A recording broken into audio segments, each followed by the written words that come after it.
ئەو کاتە باش بینەرانی بەڕێز لەوە تا سەرەتای شۆڕشی 1950 هەتاوی واتە 1970 زاینی ژمارەیەکی زۆر گەنج و چالاکانی کورد لە سێدارە دراون لەلایەن کوماری ئیسلامیەوە کە ژمارەی هەمویان هەتا ئێستا بە دروستی دیار نییە. بۆ ئەو مەبەستە کۆمەڵێک سالاک دەستیان بۆ کۆکردنەوەی ئەو بەڵگە و زانیارانە کردەوە کە بۆ ئەم بەرنامەیە لەم بەشەدا وتوێژ لەگەڵ یونسی بلووریان کە بەرپرسی ماڵپەڕی نەمرانە و هەروەها توێژەنەری سیاسی و مافناس کاگەزیزی مام لێ دەکەین. سپاسی ئامادەبوونی هەردوو لاتان دەکەم لە پێش دەکا گەنجبا لەگەڵ لای ئێوەرا دەست پێ بکەم لە کەنجیەوە و بیرۆکەتان بۆ پێکات کە دەست بە کۆکردنەوەی ئەو زانیارانە بکەن. لەگەڵ ڕێز و سلااو بۆ بینەران و بیسەرانی بەرنامەی دەنجی ئەمریکا و سلااو ڕێزی تایبەتیم بۆ بەڕێز کاک عەزیزی ماملێ. بیرۆکەی دروستکردنی شتێکی لەو بابەتە دەمێک ساڵە لە ئارادا هەم وەکو تاک و هەم بە کۆمەڵ هەوڵی ئەوەی بۆ دراوە. ئەوەی دەگەڕێتە هاوکاران و هاوڕێیانی ماڵپەڕی نەمران لە 10-12 ساڵەوە پێشەوە هەم بە تاک وەکو ئەندامی ئەو ماڵپەڕە و هەم بە 2 کەسی و 3 کەسی هەوڵی دروستکردنی شتێکی لەو بابەتە دراوە. لە 1 ساڵەوە پێشەوە هەوڵەکە جدیتر بووە، کۆمەڵێک بەڵگەمان ئامادە کرد، بەڵام ڕۆژی ئاشکراکردنی ماڵپەڕی نەمران ڕۆژی 12 جۆزەردانی ئەو ساڵ بوو بۆ ڕێزلێنان لە یادی ئەو 59 لاوەی کە لە شاری مەهاباد لە سێدارەتران. کاگەزیز بەرزتان ماوەی لە سەرەتای شۆڕشەوە لە گەڵ شۆڕشی کوردستان و چالاکیوانە تێکەڵ بووە و ماوەیەکی زۆریشی لە دەرێ و شارەزای بواری ماف و حقوقی. تۆ پێت وایە دەکرێت ئەو بەڵگانە کە کۆ بکرێنەوە لە دەرەوەی وڵات بە شوێنێکیان بناسێنن بۆی کە بیر و ڕای نێونەتەوەیش لێ ئاگادار بن؟ بەڵێ زۆر سپاس بۆ بانگەشتنیەوە کاک سەلااو دەرفەتتان داوە بە من سەبارەت بەو پرسە گرنگە بیر و ڕای خۆم دەرببرم. سپاس بۆ کاگیۆنس کە میوانی خۆشەویستیەوە، سپاس بۆ ئەو کارە بەنرخانەی کە دەیکەن و دەستیان پێکردو بە کۆکردنەوەی ئەو بەڵگانە، چونکو مێژوو هەمیشە کاتێک دەتوانێت خەلاق بێ، دەتوانێت دەوری هەبێ لەسەر نەوەکانی داهاتوو کە بەڵگەکانی لە دەوریە کۆ کاتەوە و ڕابگەێنێ و دەست بە دەست بۆوانی ڕابگەێنێ. و من بەڕاستی زۆرم پێخۆشە کە ئەو ماڵپەڕە پێکاتوە ماڵپەڕی نەمران و کۆمەڵێک گەنج و ئینسانی بەهەست و بە پرسیار دەستیان کردو بۆ کۆکردنەوەی ئەوە شتانە. بەڵام سەبارەت بە پرسیارەکەی خۆتان کاکسەلا دیارە هەروەکی من باسم کرد، کۆکردنەوەی ئەو بەڵگانە لە زیر خۆیدایە زۆر بەبایەخە بە نرخە، بەڵام بۆچی بە چمە بەستێک ئێمە بتوانین؟ یەک ئەوە کە ئێمە لە مێژووی بزوتنەوەی کووردا، لە مێژووی بوونی کووردا، هویەتخوازی کووردا ئەوە دەربخەین کە دژمنەکەیمە چێ بوو، کۆماری ئیسلامی بوو و بە هیچ شتێک ڕوخمی نەکرد. 59 گەنجی بێتاوان هێنانی بە زۆری هەموو شێوەیەک ڕەچاو کرا بۆ ئەوەی کە ئەوانە ناچار بکە، هەروەکو ئێستاش هەیە ڕەچاو دەکرێت. شکنجەی کردن و بۆ ئەوە کە ئێعترافیان لەوەربگرێ بە ناحەق، بە ناڕەوا، بە نادرست ئێعترافی لەوەرگرتن و ئیوا بوو کە ئاسان لە عمری خۆی دەکاری سیاسی نەکرد و خەباتی سیاسی نەکرد، چونکو تەمەنەکەی ئەو ڕێگای نەدەدا. بەڵام هاتن ناچاریان کرد کە بڵێن ئەوە لە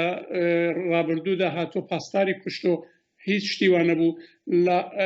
لە هەر حاڵدا کۆکردنەوەی ئەو شتانە بۆ ئەوە کە دەربخێن کە میزانی دڕندەیی و هەڵسوکەوتی ڕژیم دەگەڵ نەک هەر دەگەڵ ئازادی خوازانی ئێمە، دەگەڵ پێشمەرگەکان، دەگەڵ حیزبە سیاسیەکان، بەڵکو دەگەڵ خەڵکی دیکە کەمە دەتوانێت بڵێن خەڵکی بێتاوان چۆن بوو. ئەوە لەلایەک، لەلایەکی دیکەشەوە ئەو کەسانەی کە قوربانی ئەو سیاسەتە ناڕەوایە و نالەبارە بوون بناسرێن بە خەڵک، بزانن چێ بوون، نێوەکانێن ون نەبن. بەڵام سەبارەت بە ناوەڕۆکی ئەسڵی پرسیارەکەی ئێوە بۆی کە لە دەرەوە ئێمە دەتوانین چڵ کەڵکی لێوەرگرین، نوێنەرانی کورد، دیاسپۆرای کورد، کوردانی دەرەوەی وڵات تاراوگا بزانن چ کەڵچێک لەوە وەردەگرن. ئێمە دەتوانین باسی دوو شت بکەین. یەک ئەوە کە بیبینێن ناو دادگا ناو نەتەوەیەکان دوو بیبێنە ناو کۆمەڵگای مەدەنی و مێدیاکانی وڵاتانی پێشکەوتوو وەکو وڵاتانی ڕۆژاوە بڵێن وڵاتانی یەکگرتووی وڵاتی یەکگرتووەکانی ئەمریکا بێ ئەوروپا بێ وڵاتەکانی دیکە سەبارەت بە بەشی حقوقی و قەزایی ئەو مەسەلە دەتوانین باس لەوە بکەین کە هەتا ساڵی 2002 هیچ دادگایەکی ناونەتەوەیی نەبوو بەداخەوە بۆ سزادانی ئەو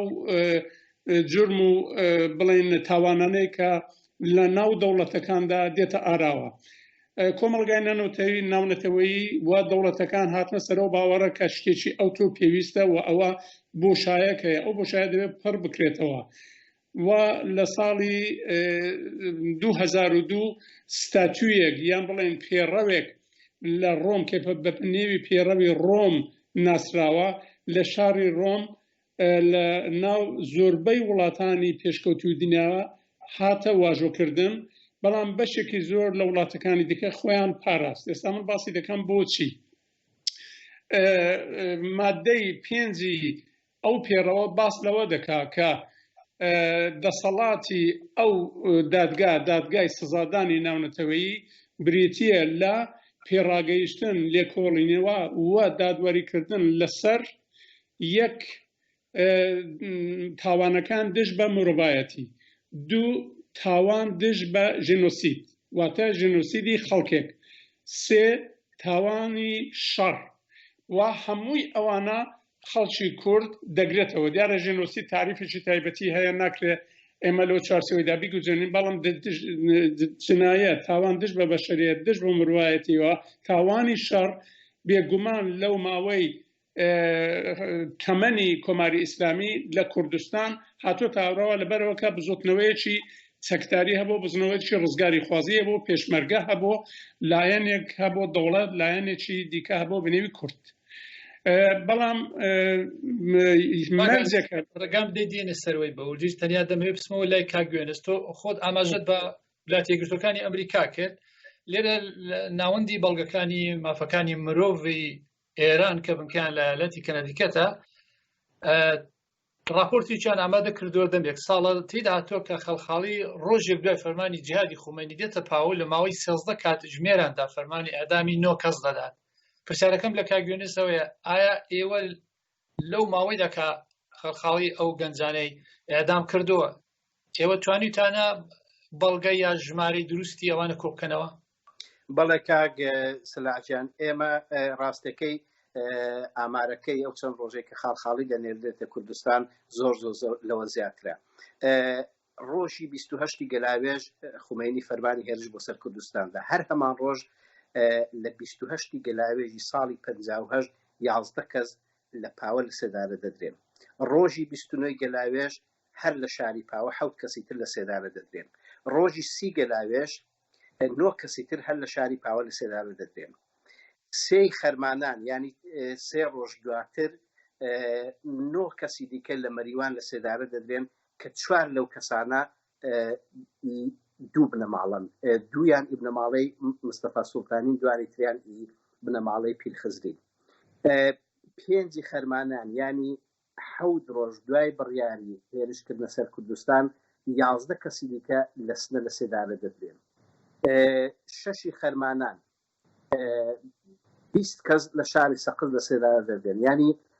ڕێک لەو ڕۆژەوە کە بڕیاری هێرش بۆ سەر کوردستان دەدرێ خاڵخاڵی وەکو نۆنەری خومینی دێتە کوردستان لە ماوەی 8 ڕۆژدا 67 کەس لە پاوە و سنە و مەریوان و کرماشان لە سێدارە دەدرێن ئێمە بەڵێ ئەو ئامارانەمان تا ڕادەیەک ڕاست کردوێتەوە بەڵگەکانمان تا ڕادەیەک کۆ کردوێتەوە بەڵام بەڵگەکانمان هەتا ئێستا بە تەواوی دەبەردەستدانین بەڵێ کاگازیز ماوەیەکی درێژەکە تو لە دەرەوە دەژی پێت وایە تا ئێستا هیچ بەڵگەیەک کۆکراوەتەوە لەو بەڵگەی کە کاگوێنز ئاماژەی پێ دەکات کۆکرابێتەوە کە جابێتە بە ناوەندەکان هەوڵێکی وە ئەسڵەن لە ڕێگادا هەبووە هەوڵێکی بۆ شێوە یەکگرتووەیە کە ئەو برا گەنجانەیە وەکو کاگوێنس و هاوکارەکانی خستوانەتەڕێ بەداخەوە تا ئێستا نەبوو شتی دیکە هەبوو دەرە هۆوەکاریشی ئەوە بۆ کە دەستڕەسی نەبوو نەکراوە بچینە ژێرەوە ئەو برادرانە زیاتر هەوڵیان داوە زیاتر دەستیان گەیشتۆتە سەر دایک و بابی ئەو شەهیدانە ئەو بەختکراوانە. بەڵام بەداخەوە لێرە شتی دیکە بووە، بەڵام کۆنکرێت ئەگە من بمێ باسیەوە بکەم جوابی پرسیارەکەتان دەمەوە، نەخێر هەوڵێکی لەو بەو شێوەی یەکگرتوویە کە ئەو برادران دەکەن نەبوو. کاگەنز لە لیستەکەدا چاو پێداخشان ساڵانێکی زۆری تێدا با بڵێن لە دوای شۆڕشەوە، بەڵام هەرچەند لیستەکان دیارە تەواو تەکمیل نینە. بۆ نمونە لە نووسراوەکاندا ئەو لیستەیدا کە نێوی ئەو کەسانی کە ئەدام کراوە هاتوونە ناویان هەیە، بەڵام گوڵکۆکەیە شوێنی ناشتنیان تێدا دیار نییە ئەگەر شیکردنەوەیەک لەسەرەوەی هەبێ. بەڵێ کاگ سەلاحجان، هەر بە تەنیا لە سێدارەدرانی ئەو کەسانە مەسەلە نییە. لە سێدارەدرانی ئەو نەمرانە ئەو لە سەدان کەسەی کە لە دوای هاتنە سەرکاری کۆماری ئیسلامی و لە سێدارراون بۆ خۆی لە جێی خۆی قەزیەکی دیکەی کە دیارە کاگ عەزیز هەم بە باشی ئیشارەی پێکرد، بێگومان دواتری ئیشارەی پێ دەکات. مەسەلەیەکی دیکە مەسەلەی سایکۆلۆژی ئەو قەزیە دوای لە سێدارەدانەکان. بەشی هەرە زۆری ئەو لە سێدارەدراوانەی کە بە تایبەت دوای ساڵی 60 دواتر بەداخەوە تەرمەکانیان نەداوەتەوە ببنە ماڵەکانیان، پێیان وتون کە لە چۆ نێشتراون. بۆ نمونە ساڵی 1360 سەرماوەزی ساڵی 1360 فەزیلەتی دارایی، خانم فەزیلەتی دارایی کە لە سەقز لە سێدارە دەدرێ کە سوکارەکەی کە دەچن بۆی کە تەرمەکەی وەرگرنەوە، پێی دەڵێن کە ئەو کەسە لە قەبرستانێک بە نێوی شەیتاناوان نزیک قوڕوە نێژراوە. دواتر 17 کەسی دیکە لە ساڵی 62 لە ساقز لە سێدارە دەدرێن کە 6یان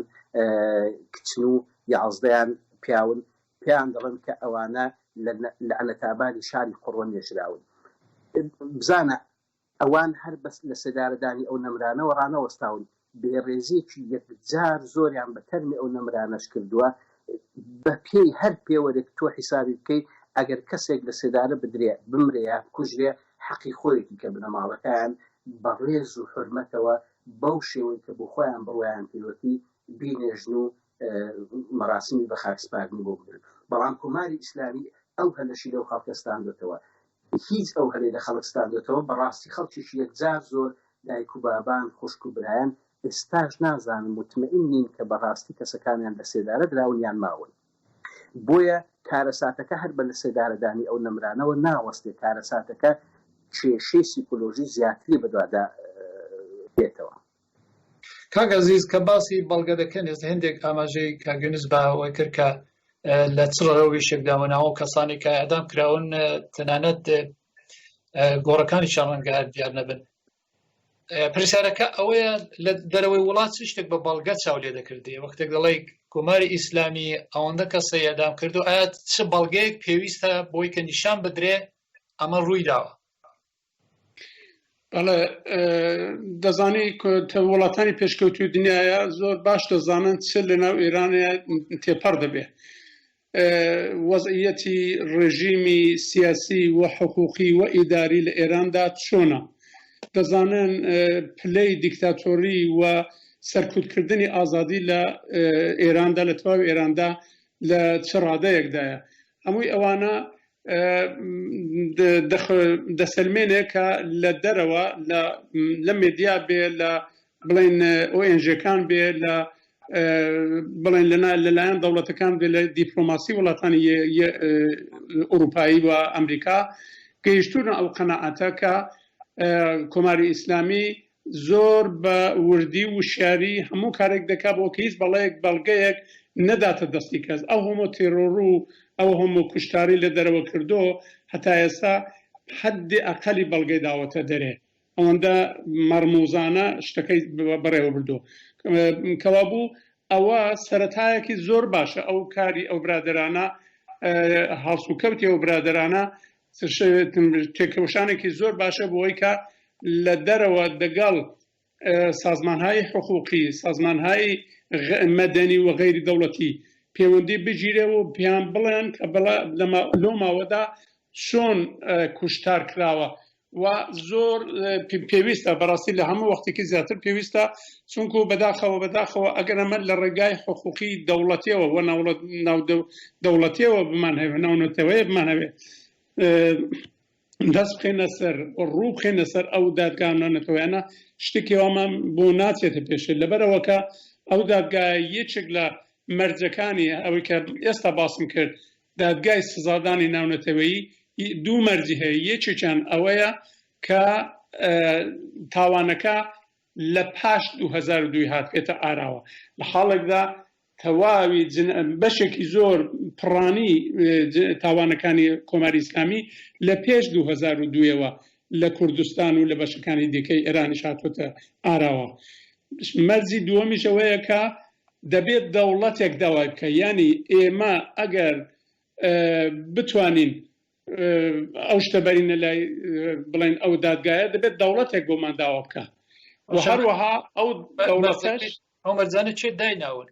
ئەو مەرجە خودی ستاتویەکە یان بڵێن پێڕەوەکەی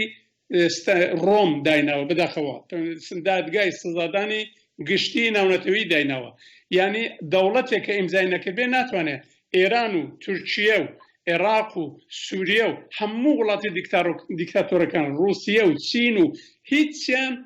ئەو پێڕەوەیان ئیمزا نەکردو کەوا بوو هیچیان دەگەڵ ناکرێ من ناتوانین ئەو شتەی بگەێنێنەوە ئەو دەوڵەتێت دەنگمان نە بە دادگای لاهە دەگا بەداخەوە نە بە دادگای سزادانی گشتی ڕۆم دەکا مەگەر ئێمە بچین تەنیا ڕێگامان ئەوەیە کە بچین داوا بکەین ئەوەندە هەوڵ و تێکۆشامان هەبێ و ئەو پرسیارە ئێوە لێرەدا گرنگ دەبێت کە ئەوەندە ئەو بەڵگانەمان قانع کننده بێ محکەمە پەسەند بێ کە بتوانین ئێمە داوای لەو دەوڵەتانە داوای پێکهاتن و دامەزرانی دادگایەکی تایبەتی وەکو ئەو دادگایی کە بۆ یوگۆسلاویان پێکهێنا دەتوانین لەو ڕێگایەوە هیوامان هەبێ کە ئێمە بتوانین دەنجی خۆمان لە ڕووی حقوقیەوە بۆ مەحکومکردنی ئەو دەوڵەتانە بێنین بگەێنین بە کۆمەلگای ناونەتەوەیی دەنا تەنیا ڕێگایەکی بۆمان دەمێنێتەوە هەر ئەوەیە کە ئێمە لە ڕێگای ڕێکخراوە غیری مەدەنیەکان غیری دەوڵەتەکان ئێمە بتوانین لە قاودانی ئەو تاوانانە بەکاربێنین بۆ ئەوە کە دەرکەوێت کە کۆماری ئیسلامی چ جنایەت و تاوانێکی هێناوەتە ئاراوە لە کوردستان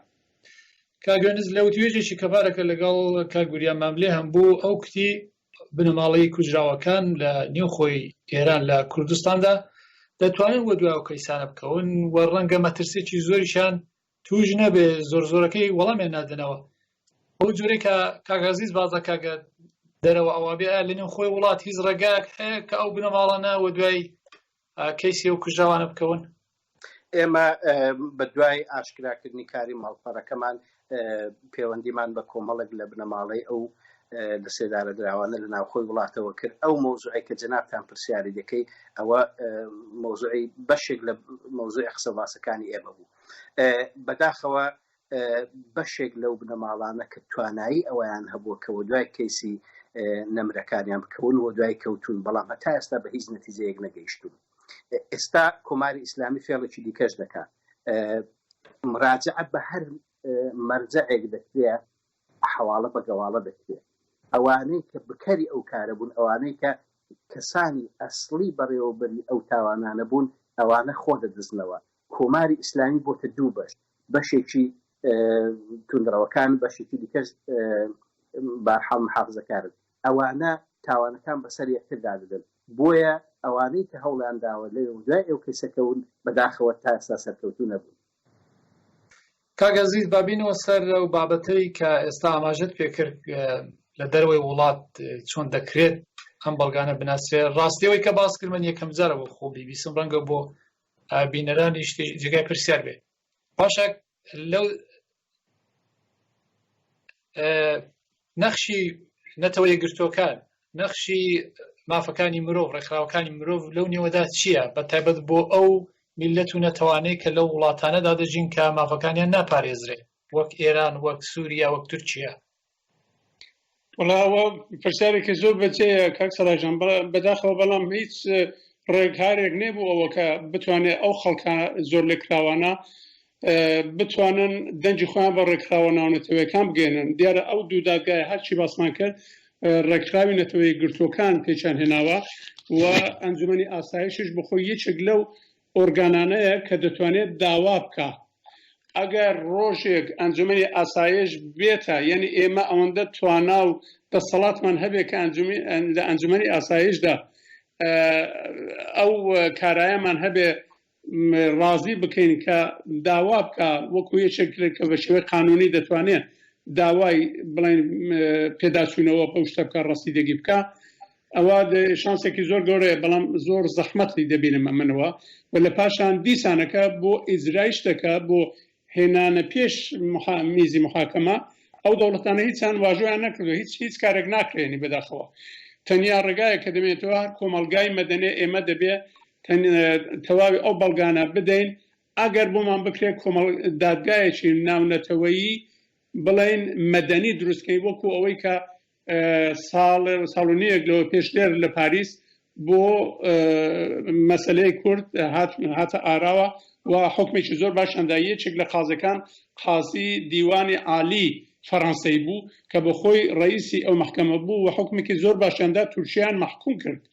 ئێستا ئێمە دەبێت بۆ ئەوە زیاتر بچین کە ئێمە لە قازەکان و لە پارێزەرەکانی ئەوروپایی کە زەمینە هەیە. ئێستا مەسەلەی کورد زۆر مەسەلەیەکی خۆشەویستە، زۆر پشتگیری لێ دەکەن، پاڵپشتی لێ دەکەن، ئیمکان و زەمینەی ئەوە هەیە بۆی هەیە کە ئێمە بتوانین ئەو بڵێن جەزابیەتەمان هەبێ کە قازەکان و وەکیلەکان و کۆمەلگای حقوقی بەتایبەتی سندیکای وەکیلەکان، سندیکای پارێزەرەکان، سندیکای قازەکان ڕابچێشین و دادگایەکی لەو نەوعە بێنین ئاراوە، پارێزەر بێنین و دادستانەکەش ئەو شتە مەترە دەکات و ئەمە ئەگەر بتوانین حکمێکی وە لە دادگایشی وەرگرین بە ئەندازەی ئەو دادگایە ئەهەمیەتی هەیە و بە نرخە. ئێمە بۆ لای ئەوە بچین. من داوا لە کاک یۆنوس و هاوکارەکان و هاوڕێیەکانی دەکەم کە ئەویان لەبیر بێ ئەویان بکەنە لە نەخشە ڕێگای داهاتوی خۆیان بۆ گەیشتن بە ئاکامێک، بە نەتیجەیەک و دەرەنجامێک بۆ هەموو زەحمەتانێکی دەیچێشن و بۆ ئەو هەموو خوێنەی کە ڕژاوە شتێک حکمێک وەربژیرە، حکمێکی دادگایەکی خەڵکی زۆر لە ڕووی مێژوویەوە لە ڕووی مەدیایەوە زۆر بە نرخەوە بێگومان تا شوێنەواری ڕەوانی زۆری دەبێت لەسەر ئەو دەوڵەتە داگیرکردنەوەی کوردستان. کاگەنیزەوەی کاگەزیز باسی دەکات زەمینە ئەو دادگای مەدەنیە کە پێک بێت هەڵبەت دەبی بەڵگە کۆ بکرێتەوە. ئێوە تا ئێستا هەڵتانداوە بەڵگەتان کۆ کرێتەوە، بەڵام ڕێگای کۆکردنەوەی بەڵگە لەلایەن ئێوە ڕێگەی چییە؟ چۆن ئەو بەڵگانە پەیدا دەکەن؟ بەڵێ بۆ ئێمە گرنگترین شت بۆ کۆکردنەوەی ئەو بەڵگانە بنەماڵەی ئەو لە سێدارەدراوانەیە. بۆ ناوخۆی وڵات بەداخەوە لەوانەیە کۆکردنەوەی ئەو بەڵگانە بڕێک ئەستەمتر بێ، بەڵام بەشێکی یەکجار زۆر لە بنەماڵەی ئەو لە سێدارەدراوانە ئەگە بڵین بە دڵخۆشیەوە لە دەروی وڵات دەژین و لەو ماوەی دەستپێکردنی ئەو ماڵپەرەشماندا بە بڕێکی یەکجار زۆر لەو بەڵگانەیان بۆ ناردوین هەتا ئێستا هەر ئەوەندە فریاکەوتین کە لە ماڵپەڕەکەماندا بڵاویکەینەوە زیاتریش بڵاوی دەکەینەوە. بەشی سەرەکی کۆکردنەوەی بەڵگەکان بنەماڵەی ئەو نەمرانن. بەشێکی زۆر لە بنەماڵەی ئەو نەمرانە بەڵگەی زۆر باش و گونجاویان هەیە بۆ کاری دوو هەمان بۆ مەرحەلەی دووەمی کارەکەمان، هەروە کاک عەزیزی ئیشارەی پێدەفەرمێ کە چی بکەین. بەڵام ئێستا کوونەش بەڵگەکان تەکمیل دەبوون. کاری ئێمە دوو بەشە. بەشی یەکەم کۆکردنەوەی بەڵگەکان، بەشی دووەمی کارەکەمان دەگەڕێتەوە سەرەوەی کە بە چ شێوەیەک ئێمە بتوانین لە ڕێگای چی یاسایەک یا دادگای مەدەنی بێ یا دادگای دەوڵەتی بێ کە بتوانین ئەو کەیسانە بەرینە دادگایان. کاگەزیز بۆ کۆکردنەوەی ئەو بەڵگانە ئایا سەرچاوەیەک بۆ ئەو بەڵگانە بڵێ پارتەکانی سیاسی کوردستانی ئێران سەرچاوەیەکی باشە من بۆ ئەوەی کە یارمەتیان لێ وەربگرن؟ بێگومان من ئەوەندەی کە ئاگادارم، ئەوەندەی کە داوام کردووە من لە حیزبی دموکراتی کوردستانی ئێران لە کۆمەڵی سەر بە حیزبی کۆمونیستی ئێران زۆر جارانم زۆر شتم لێ داوا کردوون، زۆر بە دڵفراوانەوە زۆر بە دڵ ئاوەڵەیەوە بەڵگەکانیان لە اختیار ناوم و بێگومان کاک یۆنس و وانەشەکە داوایان لێ بکەن حتمما ئەو کارەیان دەگەڵ دەکەن زۆر شتیان لەلایە ئەوان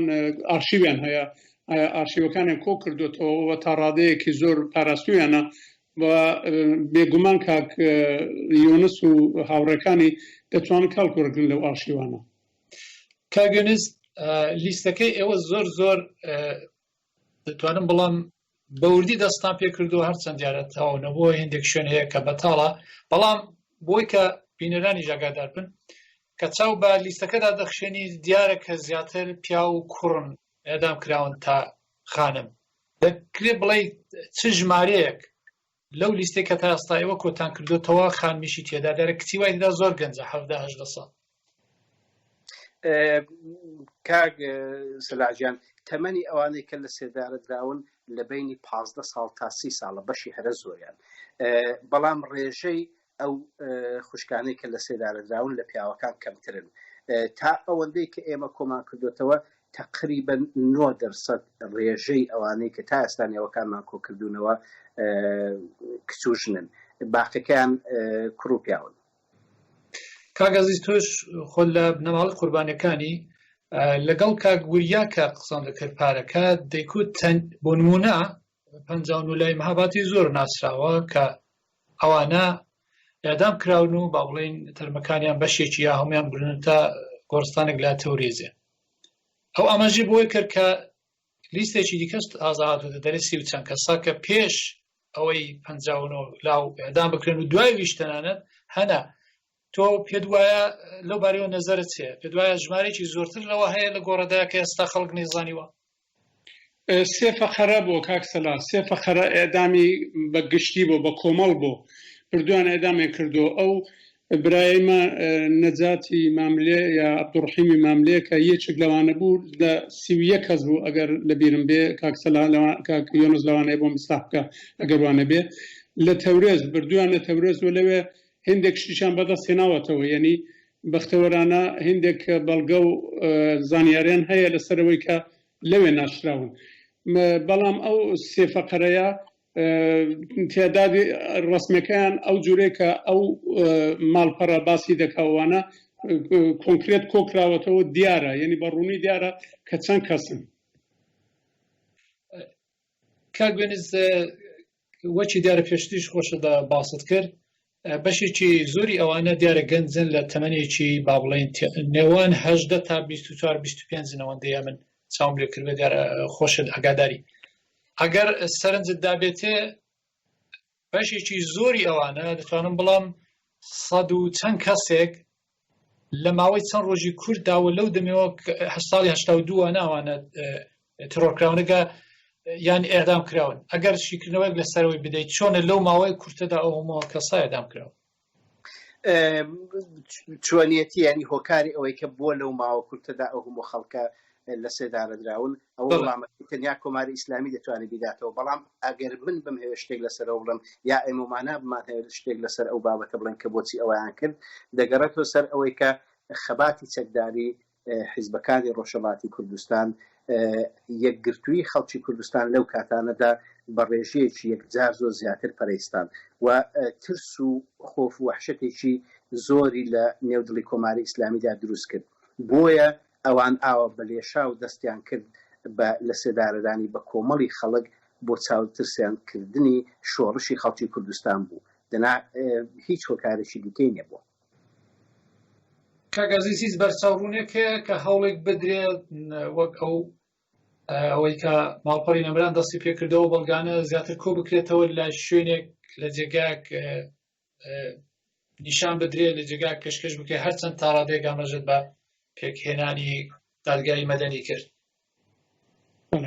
بەڵێ حتمما ئەوە سەرەتایەکی زۆر باشە کاک سەلا بەڵام بە باوەڕی من پێشنیار دەکەم بە حتمما بخۆشیان ئەوەندە پێگەیشتویان زۆرە کە پێویستیان بەوەنێ کە من بەڕاستی پێشنیارم پێ بکەم بخۆیان بیری ئەویان کردوتەوە ئەو بیرۆکەشان بخۆیان دامەزراندۆ بەڵام من ڕاستەکەی زۆر چاوەڕێم کە ئەوانە وردە لە شارەکانی ئەوروپایی لە وڵاتەکانی ئەوروپایی ئەوانە بکەنە پێشانگا ئیدی ئەلان گەیشتۆتە مەرحەلەیە کە بەڵگەی زۆران اختیاردایە وێنە و احتمالاً فیلمیش نازانم فیلمیان هەبێ بەڵام هەر ئەو وێنانە بخۆیان لەگەڵ شەرحێک لە ژێرەوەدا بینوسن دەبنەوە بەتایبەتی ئەوانەی کە کەمتر لە 18 ساڵ بوون لە سنی قانونیان نەبوو کە ئەوانە ئێدامی کردەوە بۆ وڵاتی ئەوروپایی ئەوە ئەسڵان هەر تەسەووریش ناکرێت سەرەتایەکی زۆر باش دەبێت کە دەستی بکەن و بە شێوەی پێشانگا لە وڵاتانە ئەو شتانە نیشان بدەن و ببێتە سەرەتایەکیش بۆ کارەکانی داهاتوویان. کاگوێنیز بەک ئاماژەم پێکرد لە پێشتا بە ناوەندی بەڵگەکانی مافەکانی مرۆڤی ئێران کە بنکان لێرە لە کەنەدیکێتە ئەوان لە ماڵپەڕەکەی خواندا بەشی چەند تەرخان کردووە بۆ ئەو کەسانی کە گەواهی دەدەن.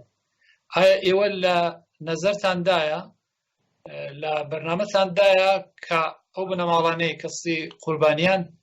توێژیان لەگەڵ بکەن وەکو کەسانی گەواهی دەر؟ کاری ئێمە جیاوازتر لەوانەی دیکەیە کە پێشتر کردویانە بێگومان ئێمە لە ئەزمون و تەجروبەی ئەو لایەنانی دیکە کە ئەو کاریان کردو کەڵک وەردەگرین. یەکێک لە هۆکارە گرنگەکانی کە ئێمە ئەو یادنامانە لە بنەماڵەی ئەو نەمرانە داوا دەکەین کە بینوسنەوە بۆی کە ئەوان بۆ خۆیان خاوەنی ئەو کەیسانە بن، خاوەنی ئەو بەڵگانە بن. هەر ئەوەش بۆ خۆی گەواهەیەکی یەکجار زۆر گرنگە کە بنەماڵەی ئەو نەمرانە دەیدەن بە ئێمە کە بتوانین ئێمە وەدای پرۆسەی دووی ئەو کارە بکەوین.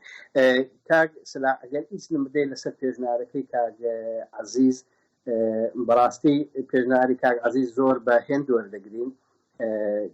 نەک تەنیا چاوەڕوانمان لە کاک عەزیز و لە خەڵکانی دڵسۆزی کوردی دانیشتووی دەروی وڵاتەیەکە هەر پێشنهار و تێبینێکیان لەسەر کاری ئێمە هەیە پەیوەندیمان لەگەڵ بگرن، ئێمە بە دڵی ئاوڵەوە ئەو پێشنیارانە وەردەگرین و تاوتوێی دەکەین. ئەو کارێکە ئێمە دەستمان داوەتێ هەر بە تەنیا بە ئێمە چەند کەسێک ناچێتە سەرێ، کارێکی درێژخایەنە، مەودایەکی زۆری دەوێت و بەڕاستی ئێمە داواش دەکەین و داواشمان کردو کە خەڵکانی دیکە بۆی کە بتوانین کارەکەمان بە ئەنجام بگا پێویستیمان بە یارمەتی هەمووانە، هەم لایەنە سیاسەکان هەم تاچی کورد لە دەروی وڵات و لە ناخۆی وڵات. کاک عەزیز گەینا کۆتایی چاپێکەوتنەکەمان دوایین وتەی بەڕستان چییە؟ من ڕاستەکەی وەکو کەسێک کە 40 ساڵە لە ئەوروپا دەژیم، ینی زیاتر لە عمری خۆم لێرە ژیاوم و کەسێک کە ڕەنگە دووسێ وشە لەسەر حقوق و ماف بزانێ، من ئامادەم بۆ هەموو کارێک کە بتوانم خزمەتێک بۆ بەڕێوەبردننی ئەو ئامانجانێکی ئێستا ئەو برادرانە گرتوانەتە پێش و بۆ خۆشمان بەسمان کرد بکەم لە خزمەتیاندام هەرچی لە ڕووی حقوقیەوە ئەوانە بێ و داوا دەکەم چونکو مێژوویمە بەداخەوە هەمیشە بەدەستی بێگانە نووسا وەڵام وردە خەریکین گەنجەکانی ئێمە زۆر هیوا و هومێدم بۆ داهاتووی ئێمە. ئەو کۆمەڵگای مەدەنیە بۆ من بۆ شخصی من زۆر جێگای هیوا و هومێدە لە ناوخۆ و لە دەرەوەی وڵات تا ڕاوگە ئێمە دەبێ ئەوە زۆر چاک بزانن و حتمەنیش دەزانن کە ئێمە دەبێ بە شێوەیەکی دیکە خەباتەکانی دیکەمە خەباتی داهاتوومان ئۆرگانیزە بکەین، سازمان بدەین، بەرەو پێشەوە بەرین. دەبێ لە هەموو ڕوویەکەوە ئەگەر نازانم ئەشعاری مامۆستا هەژار دەڵێ یەکتان بە قەڵام یەکتان بە شەمشیر، ئەوڕۆ بە باوەڕی من زیاتر مەسەلەی بە قەڵامە و ڕەنگە شەمشیر لە جێگای خۆیدا هەبێ، بەڵام ئەو ڕووناکبیرانە ئێمە دەبێ زیاتر لە ڕووی فەرهەنگیەوە، لە ڕووی سیاسیەوە، لە ڕووی مەدەنیەوە بە گشت دەوڵەتەکاندا بێن و ئامادەکاری بکەن بۆی کە نەوەکانی داهاتووی ئێمە لە زوڵم و زۆر و ستەم نەزاتیان بێ. کاک عەزیزی مام لێ مافناس و توێژێنەری سیاسی گەرەکتان سپاس دەکەین و هەروەها یونسی بلووریان کە خۆشی لە بنەماڵەی قوربانیەکانە و بەرپرسی ماڵپەڕی نەمران. سپاسی هەردوو وڵاتان دەکەین بۆ بەشداری لەو پرۆگرامەدا، هیواداری سەرکەوتوو بن و هەتا چاپێکەوتنێکی دیکە سەرکەوتوو. سپاس.